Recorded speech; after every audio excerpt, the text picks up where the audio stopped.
guess what we're going to bake for Valentine's Day? It's something sweet and tasty. We're making sugar cookies. Would you like to help us? Alright, come along. First we're going to start with a stick of butter.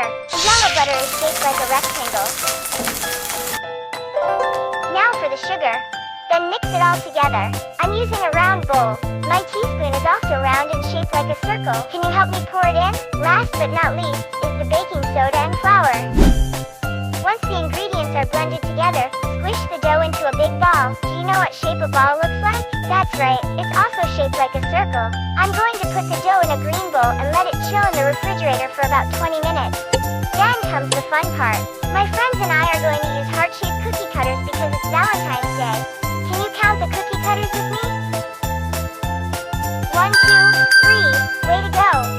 Sprinkle some flour on the top so it doesn't stick. Once it's at your desired thickness, press the cookie cutter into the dough and give it a little wiggle.